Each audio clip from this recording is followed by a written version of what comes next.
Everybody, happy Tuesday. It's election day here, and just got back from my polling place to cast my vote for the next president of the United States of America, and I felt proud that I did my duty.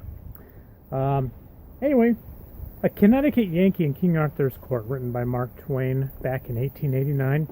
It's a humorous tale about a man by the name of Hank who travels back in time to the 6th century and starts to bring his own modern cultural and educational perspectives to a people who have no idea about such things.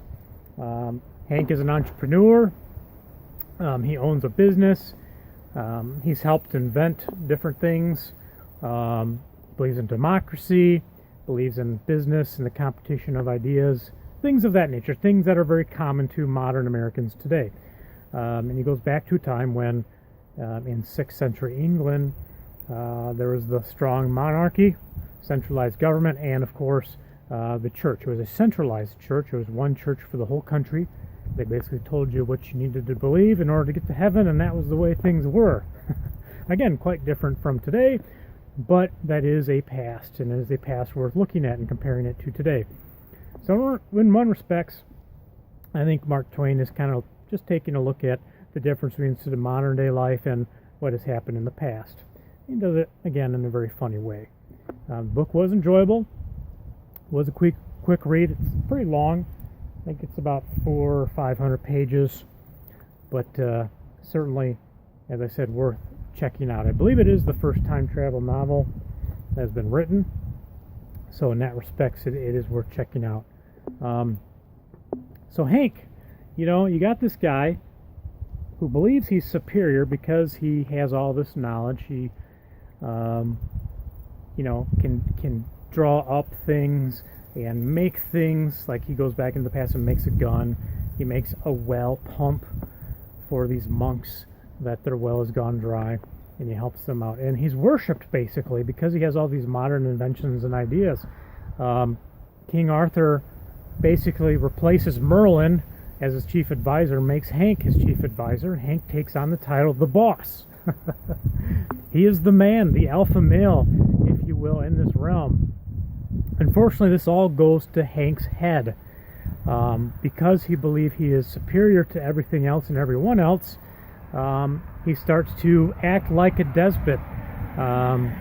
He has the knights running around selling toothpaste and soap and things like that.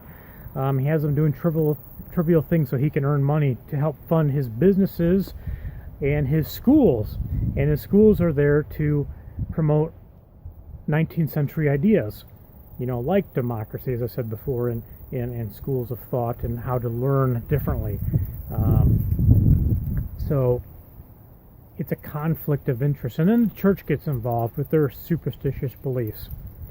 I use that word loosely because really Hank could be in the past anywhere. He could be back in a Muslim country. He could be back in India, where the ways of thinking are very different. They're back in China when Confucianism, was strong.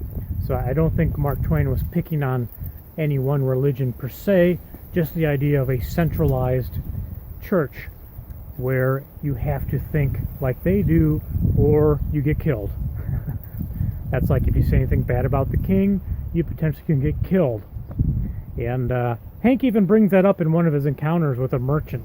He's talking about, what if, you could vote? And he starts talking about that. What if you could make laws that are different, other than the ones you have, and you actually have a say in your government?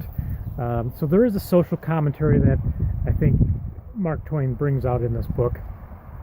Interestingly enough, how the book ends, I'm not going to go into a whole lot of detail, but because the church has such a difference of opinion with Hank, and Hank has such a different opinion with the church, that they actually comes to blows, where Hank sets out about trying to kill everybody.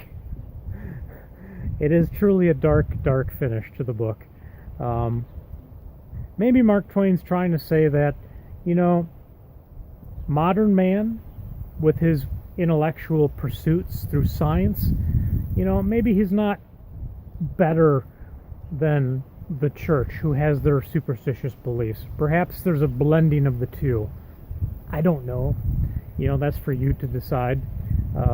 Certainly, Hank, preaches against, having a centralized church. It's better to have beliefs that are fragmented so people can believe the way that they want to believe, such as it is in government. Hank talks about having a decentralized government where the rule of the decision making is in the power of the people. Like today on election day where I got to vote. So it's a good read. It's enjoyable. I don't think it's going to knock your doors off and give you any new insights. But certainly it's a funny book, and Mark Twain approaches the topic of political debates in a new fashion. So hope you pick it up one day and decide to read it. All right, God bless.